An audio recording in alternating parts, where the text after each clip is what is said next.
Happy de Efoulan. Il est toujours Happy de Efoulan. Ça n'a pas changé. Ça n'a pas changé. Même comme. Est-ce qu'il vit toujours à Efoulan? Non. Bon, peut-être il retournera très bientôt. Et de toute façon, peu importe, il reste Happy de Efoulan. Voilà. Et puis, très bonne nouvelle donc, pour cet artiste-là. Il faut dire qu'Happy de Efoulan a retrouvé la santé. Je pense, on va dire quoi, 90%. Même comme bon, l'équipe nous a fait savoir que là, c'est fini, c'est terminé, c'est bon. Alors, voilà le communiqué. Il va de mieux en mieux. Oui, voilà le communiqué de l'équipe autour d'Happy. Bonsoir les fans de Happy de Efoulan. Juste pour vous dire que nous avons accompli notre mission qui était de ne pas laisser notre jeune frère tomber. Il est à présent en très bonne santé grâce à Dieu. Aidez-nous à remercier le docteur Togem et son équipe qui ont fait un boulot extraordinaire en peu de temps. Nous avons également tiré les oreilles à Happy en ce qui concerne sa mentalité et ses fréquentations, etc. Certains comportements ramènent des conséquences qu'il faudra assumer malheureusement, mais au moins l'essentiel est fait. Le seul problème aujourd'hui qu'on n'a pas pu résoudre, ce sont les factures d'hôpital. Sa famille s'en charge.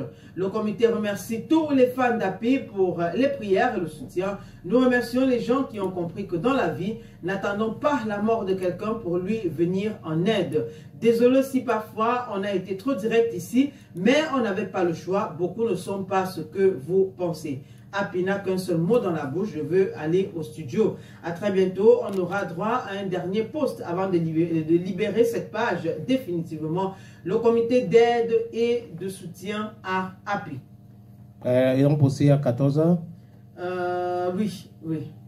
Voilà. Okay. Donc, vous comprenez avec des images d'Happy de Efoulan et le docteur Togem. Et oui.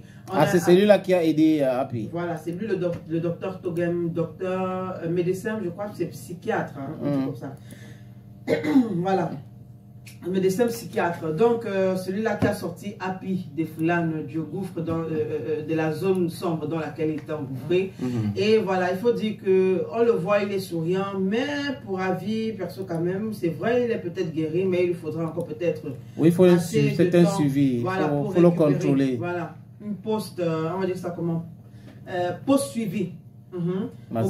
Ou qui récupère, je ne sais pas, qui s'acclimate de nouveau, parce que c'est pas si évident. Et contrôler ses fréquentations, parce que si les gars qui lui donnaient du cure revient encore en charge, ça sera compliqué pour lui. Et encore que généralement, ces gens-là sont aux aguets. Oui. Pour dire comment, et comme il est sorti là, on va lui montrer. Bon, il faut dire quand même qu'on a un commentaire très pertinent, Willimba, qui est, je pense, arrangeur. C'est arrangeur, non? Il est arrangeur. C'est sympa. Willimba, il est arrangeur. Okay. Il a dit pardon, sois pas pressé de revenir, passe du temps avec ta mère, ta famille, ton succès t'attend. Donc ça c'est un poste du moins je l'ai choisi parce qu'il est dans le showbiz et très proche des artistes, notamment je vais parler de Chris M, très proche de Chris M, de l'idole, des filles, Aïssa Ndiaye, toutes ces jeunes filles, la Joyce, voilà. Okay. Voilà, c'est pratiquement la même bande. Ils travaillent beaucoup ensemble. Donc, avec son avis là, c'est peut-être le seul que j'ai choisi. Mais c'est vrai qu'il y a beaucoup de commentaires aussi qui sont des personnes qui sont fières de savoir qu'aujourd'hui, Happy va de mieux en mieux. Et d'autres personnes qui pensent que bon, il devrait peut-être rester d'abord en retrait, le temps de récupérer normalement. Parce que oui, quand on sort de l'hôpital, après avoir passé un long séjour à l'hôpital, il faut s'acclimater. Il faut également qu'on sache s'il a définitivement coupé les ponts avec ses amis-là qui la menaient. Qu'on amène aussi ses amis à l'hôpital, parce qu'ils peuvent être malades et ils ignorent. Sans savoir, oui. Ouais, exactement. Voilà, s'il a définitivement coupé les ponts avec ses amis-là, et s'il est vraiment prêt, parce que même, on peut dire qu'il est prêt, mais le succès aussi, parce que je pense que c'est aussi un autre problème, il n'était pas assez préparé. Ouais, pour le monde là. Mais c'est parce que c'est tombé de façon brusque sur la tête. Hein. Voilà. Avec tu as Kankambo et tout. Tu te rappelles à cette époque-là. C'était une brutalité inouïe. Il était très populaire à cette époque. Donc, tu vois que ce jeune garçon qui était encore élève, il était sur les bancs avec ce genre de succès. C'est compliqué. Je me rappelle à l'époque de mon frère Guy Manou. Mais Guy Manou, par contre, était déjà à l'université. Il était à Soi et à l'époque, c'est Ephraim Gualfort qui était le vice-chancellor, si vous voulez bien, le recteur. Parce que là, pour les universités francophones, on parle de recteur. Pour le système anglo-saxon, on parle de vice-chancellor.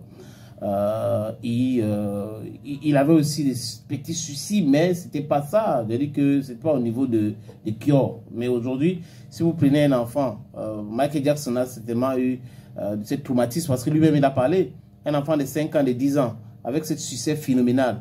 Un enfant de 16 ans, avec ce succès de Happy, bah, ça peut troubler. Ouais. Avec les voyages, genre, tu es dans l'avion, tu pars partout. Justin Bieber, oui, voilà. Donc, il faudrait qu'on le suive sérieusement, surtout côté succès là, parce que bon, si on imagine que Happy nous sort quelque chose demain et que ça fasse encore boum, et qu'il y a pas il pourrait facilement entrer dans le cœur. Voilà, et qu'il y a pas un véritable suivi derrière, ça peut être un coup d'épée dans l'eau, voilà, et qu'il se retrouve encore, il revient à la case départ. Donc, comme je disais, beaucoup de personnes estiment qu'ils devront encore rester un peu en retrait. Et on laisse